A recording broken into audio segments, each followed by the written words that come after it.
Hello all, I'm Dr. Anthony Pellegrino from ChiroEdge, and today we have a special St. Patrick's Day edition of our weekly research breakdown. So I know you guys have a lot of stuff going on. You've got to go out there in the community, screen health talks, or just maybe enjoy your St. Patrick's Day. So I'm going to keep it nice and quick. But we're going to be going over 3 different topics today. We're going to be going over the research, the statistics behind chiropractic and absenteeism, basically employer-employee relationships and how implementing chiropractic into those can or cannot be beneficial. 2, epigenetics, because you asked and we answered. And then 3 is going to be the risk factors between low back pain. And the reason is because this week I was asked by somebody, is low back pain hereditary because my mom has it, my grandparents have it, or are my kids going to have it? And we're going to kind of break down those different topics with some recent research. The first thing that we're going to look at is a study from the Journal of Chiropractic Medicine called On-Site Chiropractic Care as an Employee Benefit, a Single Location Study. Basically, this is looking at employee benefits of having chiropractic implemented into a workspace. It's a law office it's a case study from a law office in Georgia. I think it's Sandy Springs, Georgia, that actually went ahead and they incorporated chiropractic wellness care once a week into their office. So when we talk about, so many of us talk about better adaptation to stress when we go do corporate lunch and learns. We tell people that their employees are going to be more productive. We tell people they're going to have increased productivity. We tell them they're going to have decreased sick days, right? But does the data actually support that? And this is a really good example. In the 3 years since this law office incorporated chiropractic wellness care as a benefit for their employees, in these 3 years since they did this, what they found was that their employees had 50% of the sick days taken as a national average. 50%, right? That's double the productivity, double the days that their employees are in work. And what they go ahead and they attribute to in this case study is the fact that they have chiropractic care on premises. So I'm not saying you need to go move your office to a chiropractic or to a law office or to a hospital or to wherever, right? And you don't have to move your office to where there are employees. But what you should know is that when you go out there and you reach out to business owners in your community, when you do your corporate lunch and learns, when you do whatever it is, know that there is data that supports for them to even have you in, for the HR department to have you in the first place. The fact that bringing in chiropractic to the office and whether they pay for it or not is going to be beneficial. This was by Dr. Minakazi as well as Dr. Russell. Like I said, it's called On-Site Chiropractic Care as an Employee Benefit, a Single Location Study. I'm going to go ahead. That's about all the information I think you guys need to know about. And next is going to be one of my favorite articles ever written on the topic of epigenetics. It's from a huge inspiration to me, Dr. Christopher Kent. It's an oldie, but it's a goodie. I'm going to post the link to it in the comments here, but it's from Dynamic Chiropractic, and it's from Dr. Christopher Kent, and it talks about legacy and lifestyle, epigenetics, and the potential for chiropractic. Basically, the whole reason that I'm fired up about chiropractic in general is because of this man, Dr. Christopher Kent. The reason I'm excited about research is because I've followed On Purpose not necessarily since before I was a student. I started looking at it while I was a student, but I went back and listened to all the On Purposes since 1999 because the Life University Library had it, and that just keeps me fired up. It's a huge driving force for me. So Dr. Kent, Dr. Jen Tempo, thanks that you guys have all done for me personally, as well as thank you for so much of your contribution to our profession. But in this article, Dr. Kent talks about epigenetics. Now, in the 1953, I believe it was, Watson and Crick found or discovered the double helix model of DNA. And from that point, we basically had this thought process that was DNA is the blueprint, right? So we had this big nature, this is a blueprint, whatever our parents have, we're going to be predestined to. All right, then you go ahead and you have the nature-nurture debate that came in with so much of psychology as we came up from 1953. And now the question is, well, what is it? Is it nature? Is it nurture? Is it really 50-50? Oh, is there something where these two can actually meld? Out arises from that the concept of epigenetics, that yes, genetics, genes, they're there, right? We have them. But there's a process known as epigenetics in which those genes can be turned on and turned off. And that process is highly regulated, not only by adapting to stress in the body, but it's highly regulated by the lifestyle factors that we have. Bruce Lipton, PhD, who wrote The Biology of Belief, which is an amazing book, says that it is now recognized that the environment, and more specifically, our perception or interpretation of the environment, directly controls the activity of our genes. The environment controls gene activity through a process known as epigenetic control. So what is that saying? You hear so often that chiropractic, right?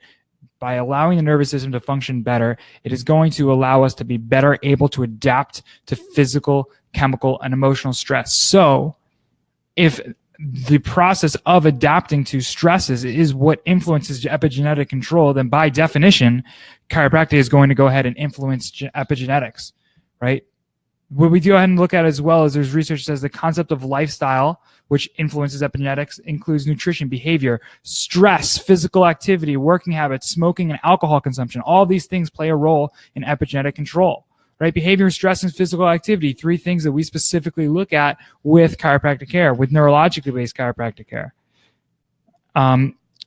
If you look at the closing remarks from Dr. Kent in this article, what he says is we now know that there are two ways that the correction of vertebral subluxation may affect genetic mechanisms.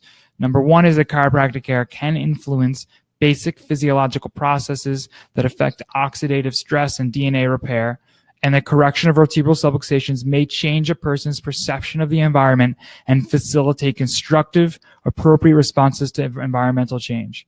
We cannot put our patients in a bubble, right? No matter what, and that's not fun anyway. We can't put patients in a bubble and say, hey, we're just going to avoid. You're not going to have physical stress. You're not going to have chemical stress. You're not going to have emotional stress, right? I live in New Jersey. So if I get anywhere, I have to drive on the turnpike. Now, if you've ever driven on the Jersey Turnpike, you're going to get chemical stress, right? You can smell it right in the air. Sorry, I love New Jersey. Just have to dig, a little bit of self-deprecating humor there. The bottom line is we can't put ourselves in a bubble, but if we can get our body to better be able to adapt to stress, right, we can actually improve not only our lives, but the lives of generations to come. Research that we actually talked about in ChiroEdge a couple months ago looks at epigenetic control of Ashkani Jews. And what they actually found was that the same epigenetic markers that were actually activated in survivors of the Holocaust, right, were actually found as remained activated in the grandkids. Things that result to anxiety and stress, inability to adapt to stress. Because of this hugely traumatic event that their grandparents experienced, literally the grandchildren saw the changes in that, right? They saw changes in the expression of their life, the perception of their environment because of these changes, right? Because of the stress that their grandparents received. So that being said, every decision that we make today, every decision that we help lead our patients or our practice members to making today, tomorrow, this week, is going to not only affect them, it's going to affect their unborn children, their unborn grandchildren. That's pretty powerful stuff, right? That's awesome.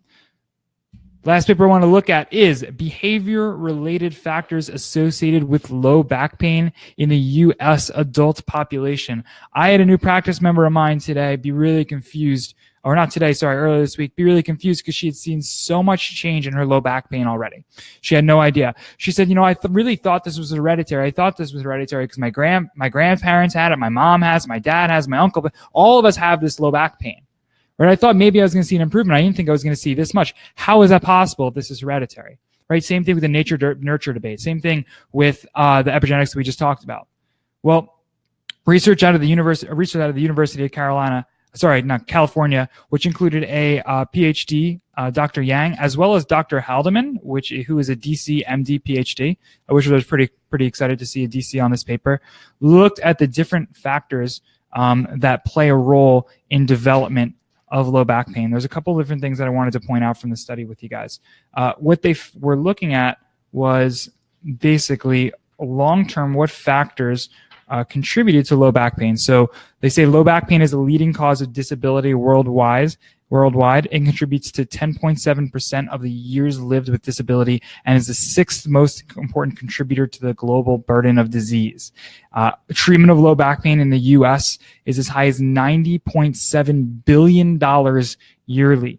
Wow. So it's the leading cause of disability worldwide. Well, Unfortunately, many people associate chiropractic with only low back pain, but we'll take wins when we can take it. From there, what they looked at is different factors such as leisure time physical activity, which obviously, if you're more physically active, chances are that you're going to have less low back pain. I mean, that makes a lot of sense. But they also looked at alcohol consumption, tobacco use, sleep duration, and obesity. They looked at this over long term. They looked at it in different categories of people. What they found was that about 25% of individuals in the U.S. have low back pain. But what they found was they found higher rates, obviously, in people with low back pain who were less active, which I'm sure we could guess, right? But they also found it higher rates in people who smoke, higher rates of low back pain in people who drink alcohol, higher rates of low back pain in people who get less sleep, and higher rates of low back pain in people who are obese. So basically, doesn't matter if it's hereditary, right? The health choices, once again, the health choices that we make today influences not only our lives, right, but the lives of generations to come. So hope that brought you guys a little bit of certainty here this week, understanding about the power of chiropractic, what the changes that we can make every time we give an adjustment. It's not just about today. It's about tomorrow. It's about years to come, generations to come. I'm Dr. Anthony Pellegrino from ChiroEdge. We're going to go ahead. We're going to have some memes up for you guys to share with your practice. If you guys want to have some custom branded material to your practice, please check out chiroedgemedia.com. We have a 2-week free trial where you can get on board there. Dr. Anthony Pellegrino, looking forward to continue bringing you guys certainty in our research breakdown every single week. Thanks so much. Enjoy the rest of your St. Patrick's Day.